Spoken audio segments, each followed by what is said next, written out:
when we get the glimpses of our true nature,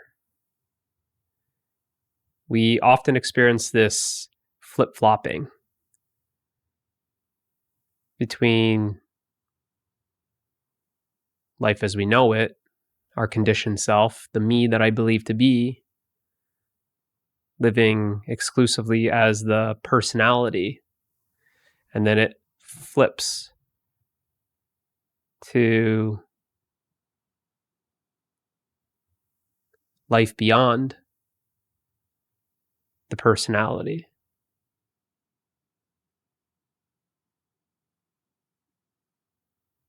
We experience the happiness, the love, the peace, the freedom that we are, a life without suffering. And it may quickly flop back to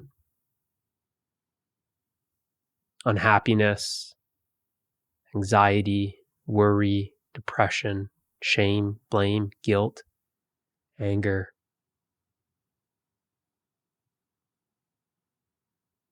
The pursuit of happiness, seeking, back to life as you know it. So it's this flip-flopping that you can be experiencing. And it may be frustrating. Actually, with this contrast, it seems to amplify the suffering that you're experiencing, which is due to experiencing moments without suffering, due to experiencing the bliss of our being. So it's this sharp contrast that this flip-flopping creates. And it's a lot like, this might be a bad example or metaphor, but I don't know if you've seen it, these optical illusions where there's a vase in the middle. So it's a vase, and you might be just seeing the vase until someone points out, yeah, but what about the two faces? And when you look, you see that, oh, wow, there's actually two faces in the same picture, that it's this face and then another face, a side view of the faces. And that's what's actually outlining the vase. So you can actually see the vase or the two faces depending on what perspective you're looking from. And that's a lot like this flip-flopping. It's a shift in perspective, but it hasn't stabilized, you can say. You're not established looking at this one perspective. So there's this flip-flopping. So it's a lot like looking and seeing life as you know it as the vase, and then someone like me saying, well, hold on, did you notice the two faces? And then it shifts. And then eventually it shifts back to the vase. And you're kind of like, well, where did the two faces go?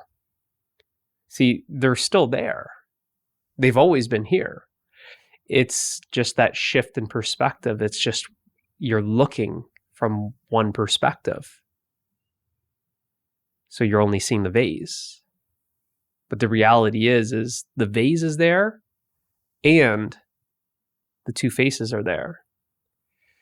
So as we become established, you could say, for lack of better words, as our true nature, it's like you actually have the option to choose what you're looking through, what perspective you're looking from.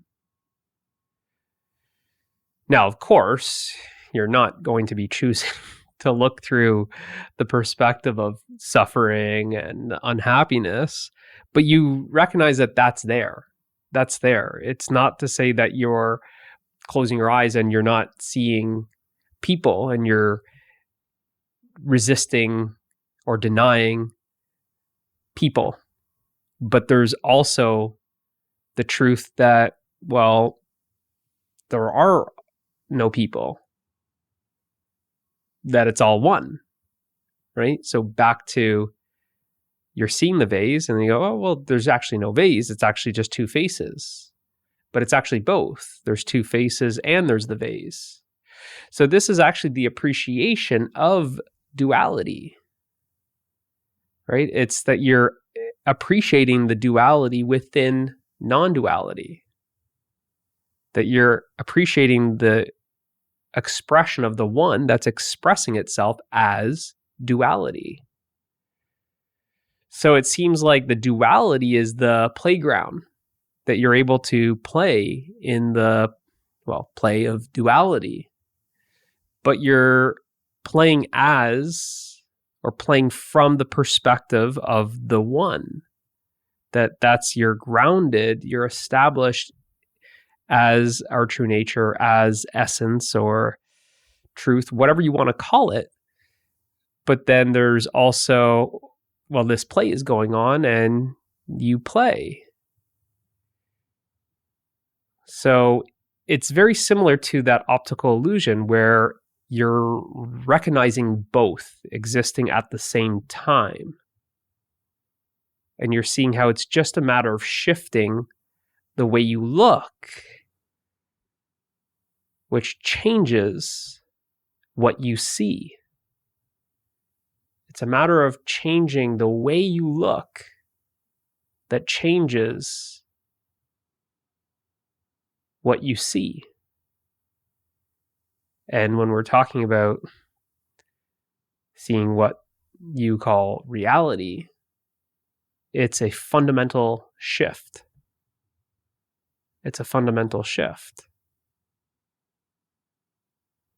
You could be seeing and knowing that you're not seeing any objects.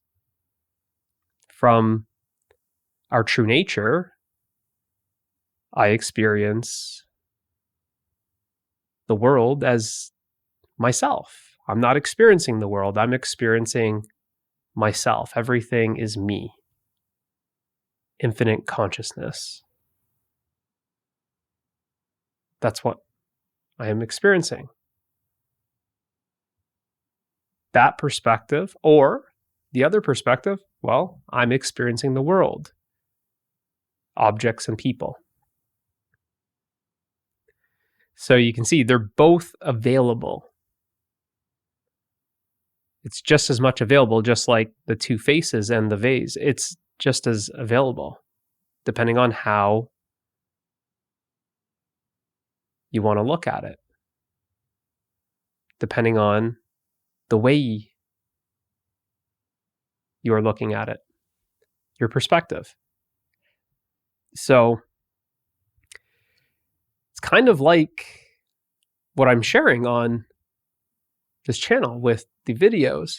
It's kind of coming up to you and saying, hey, there's another way to look at things. The way that you're looking at things is not the only way, right? Did you notice the two faces? There's another way to look at it. So you can see as a whole, the two images are actually there simultaneously.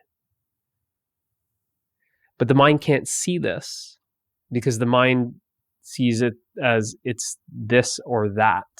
When in fact, when you look holistically at the illusion image that I'm referring to, it's actually this and that they're both there simultaneously. And that's actually the whole.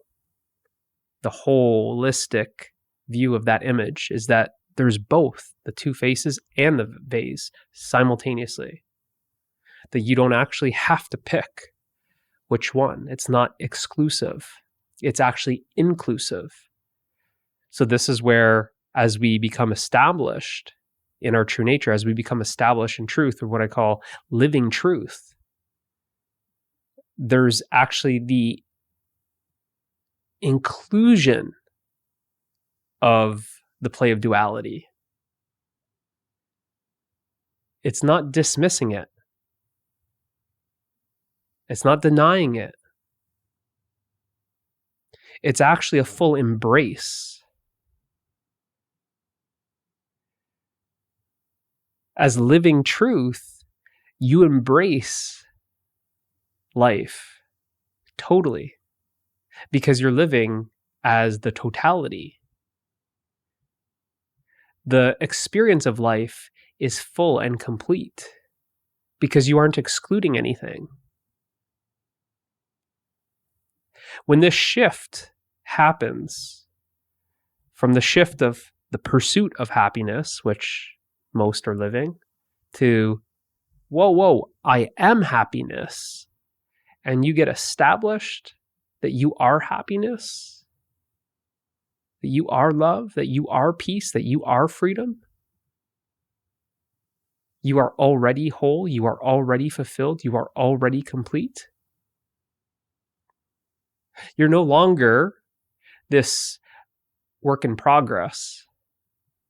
You're complete. You're finished. Everything is done.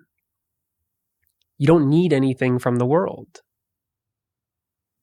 Prior, you're always trying to get something out of the world. I need something. I need this. I need that.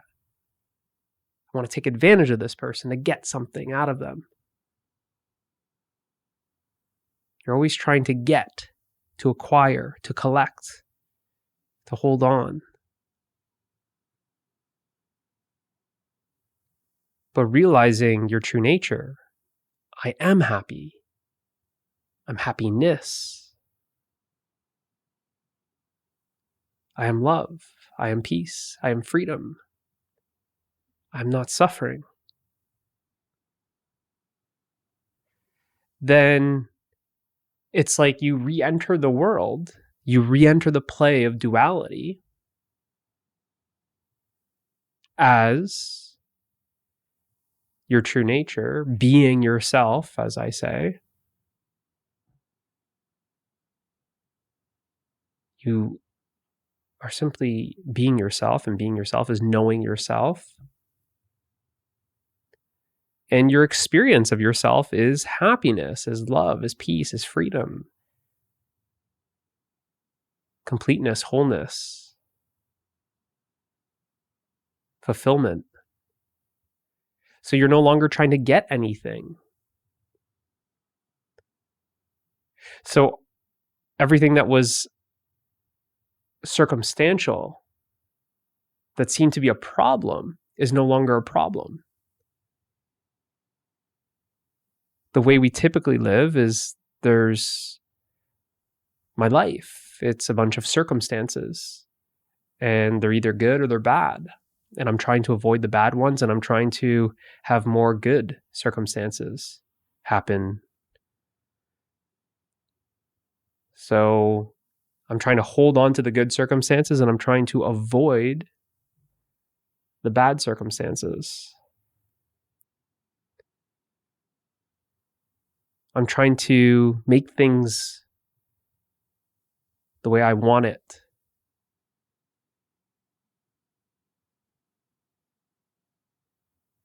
I want things to go my way, because when it's my way, well, then I'm happy. That's the only way I'm happy, is when I get what I want. So if I don't get what I want, then I'm going to get unhappy. I'll get disappointed. I'll get frustrated. I'll get irritated. I'll get angry. And I'm going to throw a tantrum. This is typically how we live.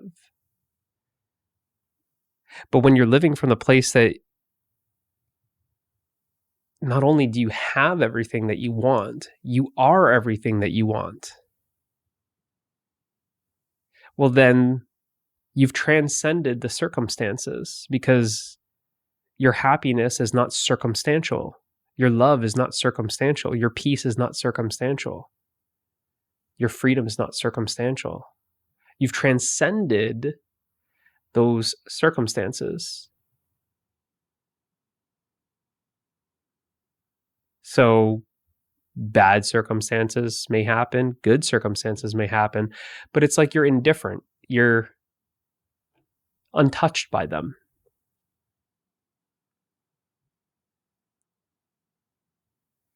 And being everything that you want and re-entering the play of duality allows you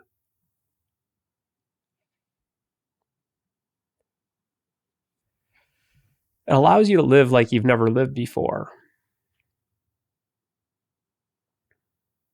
It's as if you've, I don't want to say the wrong thing here.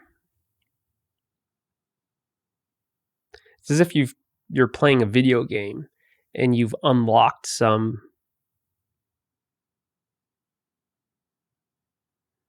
see, I don't want to say power, but it works in this example. You've unlocked some power. You've entered the God mode cheat code, right? It's like that. It's like that because you lose some money one day, you're still happy. Your wife divorces you, you're still going to be okay. You're complete without her. Your completeness doesn't depend on having a partner. You're experiencing love all by yourself.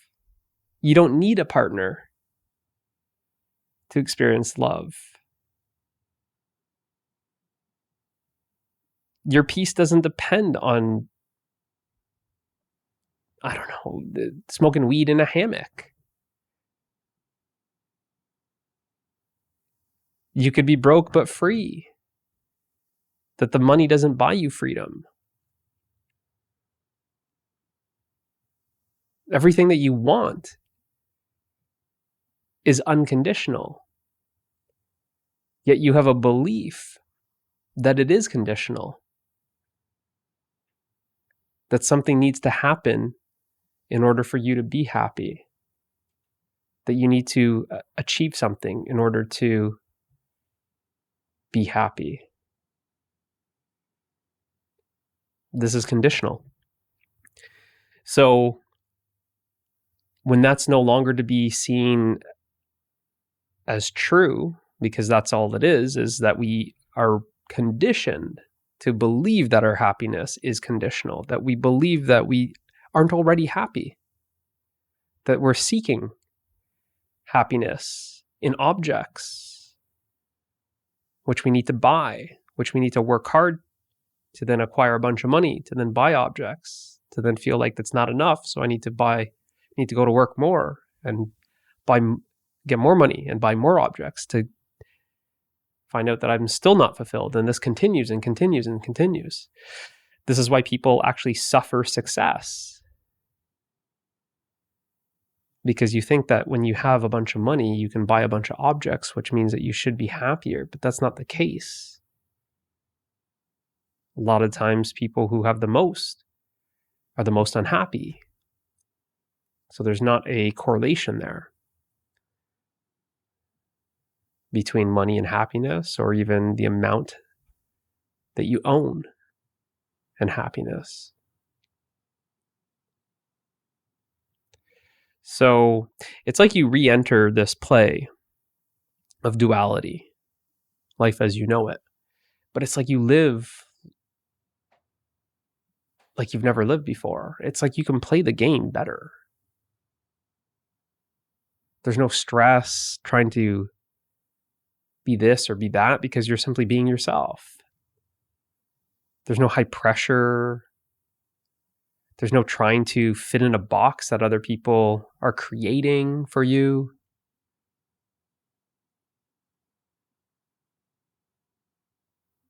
You're accepting everything as it is. There's an outpouring of creativity, spontaneity, because there's no fear of things not working out.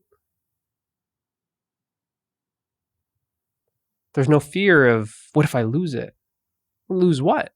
You just realize that you're everything. You're established as that. What could you possibly lose?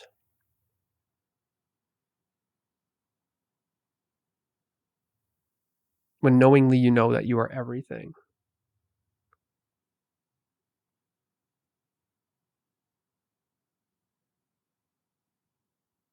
So you are already everything. Coming back into this play of duality, you're full to the brim. You're actually overflowing.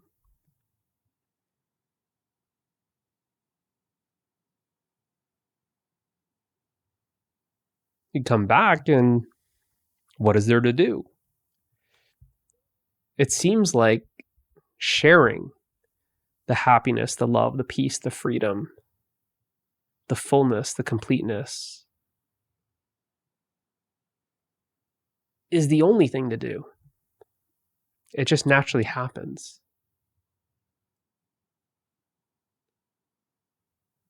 You're coming back into the play and you're no longer, there's nothing to take. What could you take? What are you trying to take? What are you trying to preserve?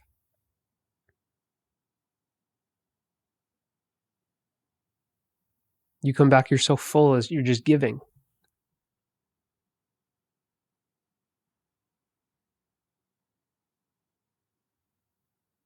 You're giving. And you actually start experiencing this, that the more you give, the more that just keeps on coming, that you're just more and more full. You can't, it's like the ocean trying to give out water. There's no fear of running dry.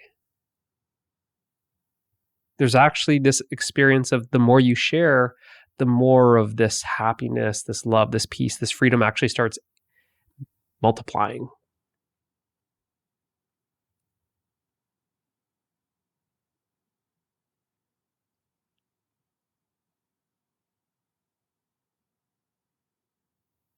So there's an appreciation, there's seeing, like that picture, back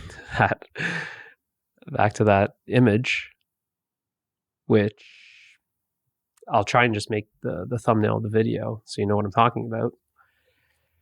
You're seeing both at the same time.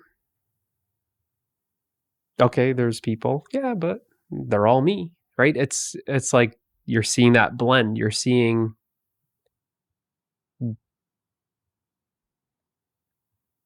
the holistic view. It's not one or the other. Like I said, when it's flip-flopping, it's one or the other. And there's this point where it's established, and then you're seeing both simultaneously.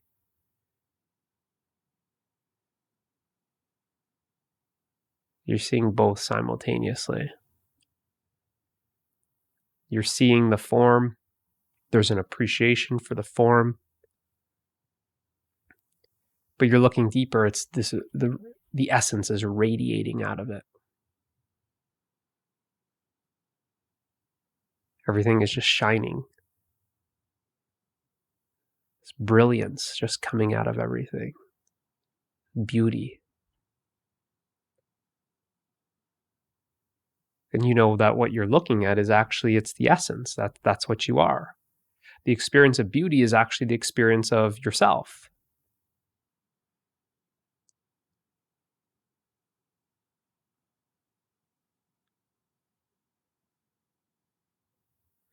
So, yeah, whatever the ordinary life is,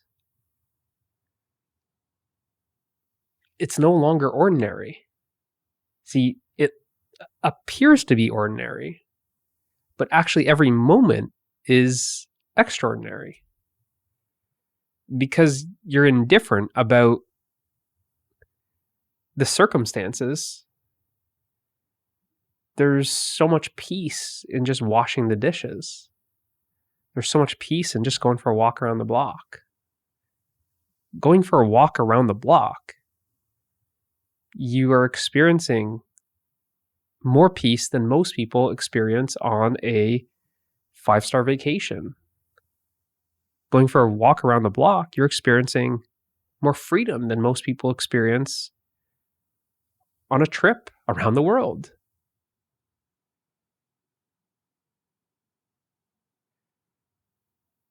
And this is just the mundane, ordinary, day-to-day tasks. But see, that's what it just looks like from the outside. But the actual experience of it is not mundane. It's not ordinary. That's where there's a complete shift. It shifts from ordinary to extraordinary. But what you think, what the mind conceptualizes of extraordinary, seems like every day must be like a Red Bull commercial or something like that. Or it must be some sort of 5-star trip. Or it must be some sort of like celebrity style lifestyle. But it's not. And yet it's extraordinary. It's something that you wouldn't want to trade for any of that, which just is mind-boggling. The mind won't understand that because the mind is always looking for shiny objects. It wants the glitz. It wants the glamour. What's this guy talking about? Walking around the block? Getting the mail? Cutting the grass? Washing the car? Doing the dishes? It can't even conceive that because it's non-conceptual.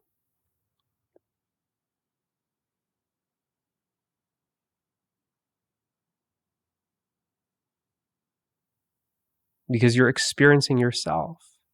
That any experience, it's, what's the word?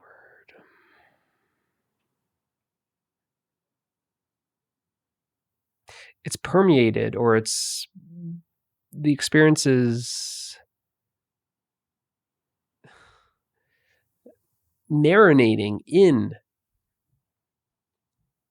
happiness, love, peace, freedom. It's saturated. The experience has now been saturated with what you are.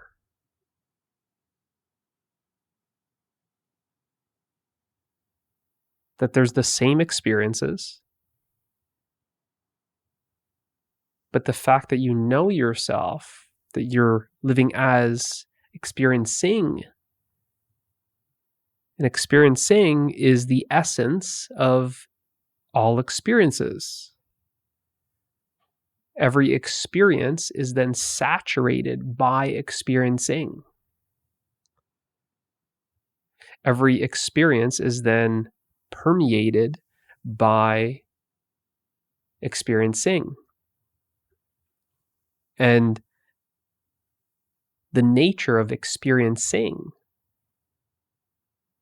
is happiness, love, peace, freedom, fulfillment, wholeness, completeness. It's what you are. So experiencing actually outshines all experiences. It doesn't matter what the experience is.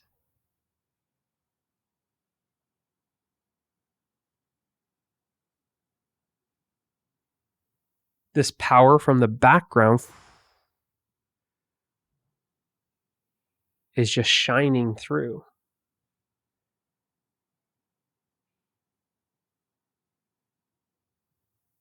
In fact, there's actually no background and foreground anymore at this point. That kind of happens when there's the flip-flopping. That something seems to be moving from the background to the foreground. But at this stage, I guess you can say, it's just one. There's no background and foreground.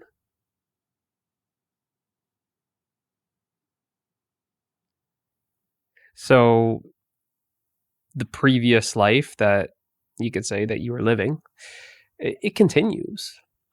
But the quality of it changes because you have the quality, the non-objective qualities of our true nature, which, like I keep on saying, is the happiness, the love, the peace, the freedom. So the circumstances, whether you're in a relationship or you're not in a relationship, you're experiencing love. Whether you have a sports car or you don't have a sports car, you're experiencing happiness. Whether you're on vacation or you're not on vacation, you're experiencing peace and freedom. It's not circumstantial. It's not conditional. It's unconditional. And you experience that as yourself, because you are the unconditioned self. So there's this inclusiveness, this wholeness that allows you to step back into the play of duality, but it's totally transformed. The experience is totally transformed. It's like everything changes. Just the same way that when you're looking at that picture of the vase or the two faces, everything changes. It seems like the picture changes based off of how you're looking at it. So life changes based off of how you're looking at it. Change the way you're looking, and you'll change what you are looking at. So life completely changes. The most transformational shift occurs. And the funny thing is everything changes, but nothing changed, right? It's just like that, coming back to that illusion picture. You're seeing the vase, and then I point out and go, yeah, but just notice the two faces. You're still looking at the picture. Nothing changed on the picture. It's always been there. You just simply change. It's a shift in perspective that happens. And then it's, oh, now you're experiencing the two faces instead of the vase. But what actually changed? From the standpoint of the picture, nothing changed. It's always been like that. There was always the two faces. There was always the vase.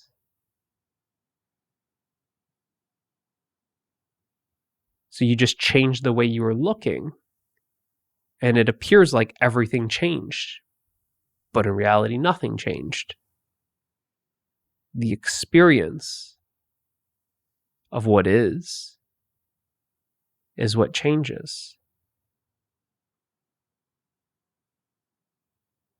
Because there's been a shift in how you are experiencing it. That's basically enlightenment. That's what, if you want to call it, these names like enlightened living or living truth, that's essentially it.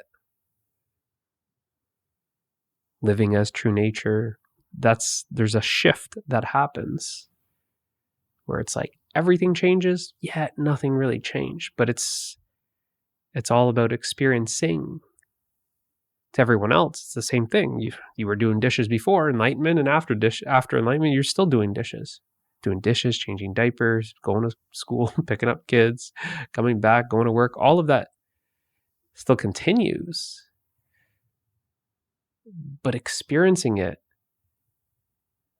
appears to be new. Just like experiencing the two faces, that's something new. Whoa, that seems to be a new experience.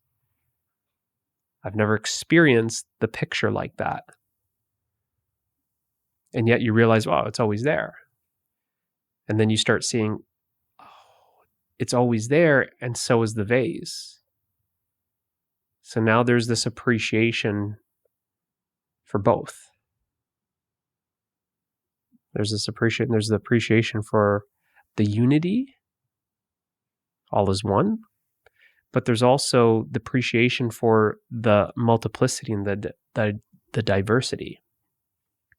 In fact, there's actually more of an appreciation for the multiplicity and the diversity, because you're realizing that it's actually the multiplicity and the diversity is actually an expression of you.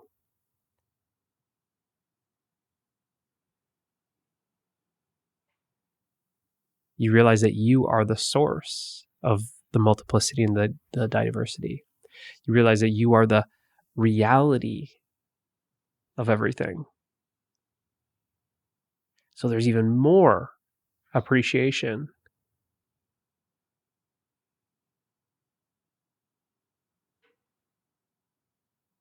There's more inclusion. How could you not include everything? One, it's your true nature, because your true nature is all inclusive. Two, it's all you.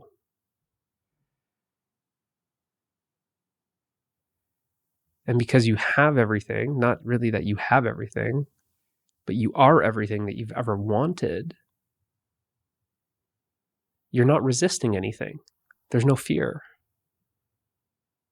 Oh, I don't want to experience this. I don't want to experience that. That's not coming up.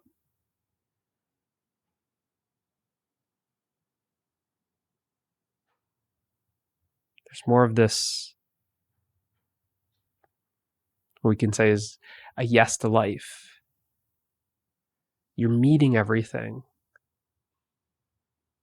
head on. You're embracing everything. You're not trying to escape or run or hide or avoid.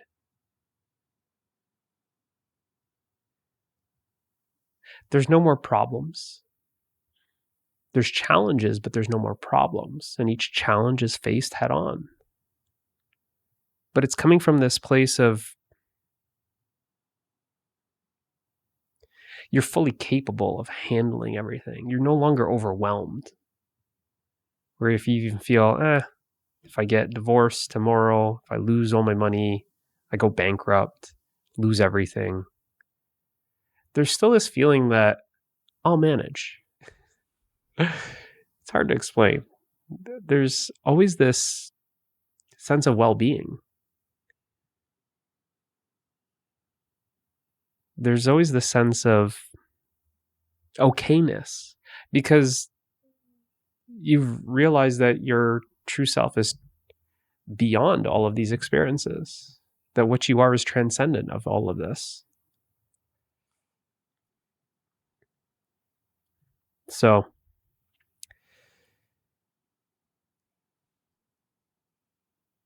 let's just end it there on that note.